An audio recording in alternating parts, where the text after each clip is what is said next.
देखिए, आगामी विधानसभा चुनाव से पहले बसपा ने अपने वोट बैंक को जोड़कर सहेजने के लिए मास्टर प्लान तैयार किया है।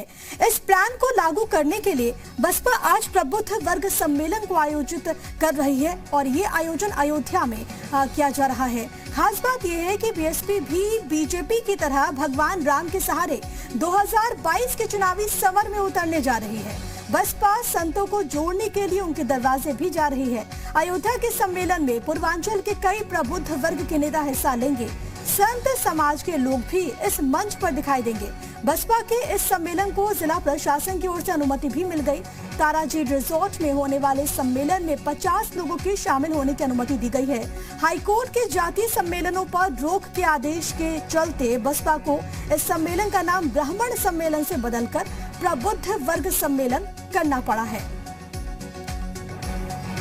और अयोध्या से मेरे साथ मेरे सहयोगी मनमीत जुड़ गए हैं। विशाल मेरे साथ मेरे सहयोगी लखनऊ से लगातार बने हुए हैं। मनमीत, मैं सबसे पहले आपके पास आना चाहूंगी, क्या कुछ है पूरा कार्यक्रम, जरा विस्तार से दर्शकों को बताएं। प्रबुद्ध सम्मेलन वहां से शुरू हो रहा है बीएसपी का। देखिए, बीएसपी अपना प्रबुद्ध वर्ग सम्मेलन या ये माने कि ये जो 2022 के विधानसभा चुनाव है उसके आगाज जो है आज शुरू कर रही है। और ये सबसे खास बात इसमें यह है कि बीएसपी के राष्ट्रीय महासचिव सतीश चंद्र मिश्र आज सुबह 9:30 बजे के करीब अयोध्या पहुंचेंगे, हनुमानगढ़ी का दर्शन करेंगे, राम जन्मभूमि में रामलला का दर्शन करेंगे। उसके बाद जो है दोपहर 12 बजे ताराजी रिसोर्ट्स में ब्राह्मण समाज, जिसे प्रबुद्ध वर्ग के रूप में देखा जाता है, प्रबुद्ध वर्ग का सम्मेलन करेंगे और यहाँ पर विचार गोष्ठी करेंगे। माना जा रहा है कि पूर्वांचल के जितने भी ब्राह्मण समाज के लोग हैं जो बीएसपी से जुड़े हुए हैं, जो कद्दावर नेता है, वो सभी इस प्रबुद्ध वर्ग सम्मेलन में शामिल होंगे। ये एक बड़ा सम्मेलन है। हालांकि कोविड-19 के नियमों को देखते हुए 50 लोगों को ही इस पूरे कार्यक्रम में शामिल होने की अनुमति दी गई है, लेकिन क्योंकि बीएसपी का ये कार्यक्रम है और बीएसपी के कार्यक्रम में खास बात यह है कि भगवान श्री राम के दर्शन करने के बाद ये जो बीएसपी का जो प्रबुद्ध वर्ग सम्मेलन, इसकी शुरुआत हो रही है। बीएसपी के ये पहले नेता होंगे सतीश मिश्र, जो रामलला का दर्शन करने भी अयोध्या आ रहे हैं। तो ये सारी चीजों को लेते हुए आज प्रबुद्ध वर्ग सम्मेलन की शुरुआत होगी और ये शुरुआत जो है लगातार अन्य जिलों में भी होती जाएगी, ये बताया जा रहा है।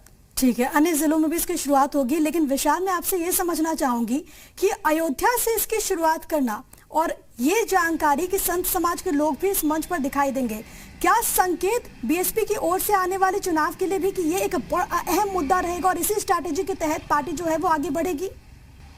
देखिए, एक चीज तो बिल्कुल साफ है कि रामलला के दर्शन करके प्रबुद्ध विचार गोष्ठी का जो है पूरी तरह से उद्घाटन करना, ये साफ तौर पे मैसेज है कि रामलला को सीधे तौर पर बसपा गवर्नमेंट एक बड़ा मुद्दा बनाएगी। चूंकि बसपा गवर्नमेंट के दौरान ही, माफिएगा, बसपा गवर्नमेंट नहीं, मायावती, बसपा गवर्नमेंट के दौरान ही चूंकि अयोध्या का जजमेंट आया था, जब उत्तर प्रदेश में इलाहाबाद हाईकोर्ट की लखनऊ बेंच में मामला चल रहा था।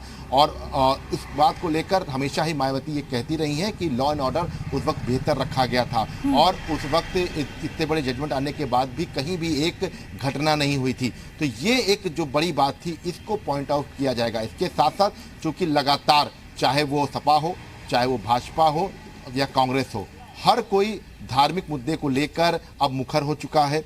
रामलला को लेकर बयान आ रहे हैं। जो पार्टियां कभी बसती थी कि रामलला को लेकर बयान ना दे, वो अब खुलकर जो है रामलला को लेकर बयान दे रही हैं। और यही वजह है कि अब बसपा भी कुछ इसी तरह का ट्रेंड अपना रही है। और अगर हम ब्राह्मण की बात करते हैं तो जो ब्राह्मणों को रिझाने की जो बात है, जो 2006 में जब जिम्मेदारी दी गई थी, क्योंकि 2007 में जब इलेक्शन थे तो उससे पहले 2006 में सतीश चंद्र मिश्रा को ही जिम्मेदारी दी गई थी। उस वक्त बसपा के पास कई ब्राह्मणचर्य थे, जैसे कि रामवीर उपाध्याय थे, ब्रजेश पाठक थे, नकुल दुबे थे, सतीश चंद्र मिश्रा थे, तमाम बहुत बड़े चेहरे थे। लेकिन इन सब के बीच में अगर अभी की स्थितियां देखें तो अभी बहुत ज्यादा ब्राह्मण चेहरे नहीं दिखाई पड़ते हैं। सतीश चंद्र मिश्रा को छोड़ दिया जाए, नकुल दुबे को छोड़ दिया जाए, तो तमाम जो ब्राह्मण नेता हैं वो थोड़ा सा दूर होते हुए दिखाई पड़ रहे हैं। तो कुछ इसी तरह की कवायद रहेगी कि बसपा तमाम जो ब्राह्मण नेता हैं उनको वापस अपने पाले में लाने की कोशिश करेगी। इसके साथ साथ जो सोशल इंजीनियरिंग का फॉर्मूला 2007 में अपनाया गया था, उसको एक बार फिर से जो है 2022 के चुनाव में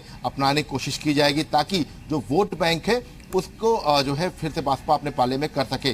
क्योंकि जब पिछली बार जब 2007 में जब सरकार बनाई गई थी तब 206 सीटों पर भाजपा ने जीत हासिल की थी और ज्यादातर ब्राह्मण उम्मीदवार भी मैदान में उतरे थे 403 विधानसभा सीटों में। तो ये एक ऐसा आंकड़ा है जो बसपा को सोचने के लिए मजबूर कर रहा है कि सोशल इंजीनियरिंग का फॉर्मूला उनका और इसी को लेकर पार्टी आगे भी बढ़ हालांकि रही है, ट्रेंड बदल रहा है, लेकिन आखिरकार क्या सफलता मिलेगी वो आने वाला वक्त बताएगा।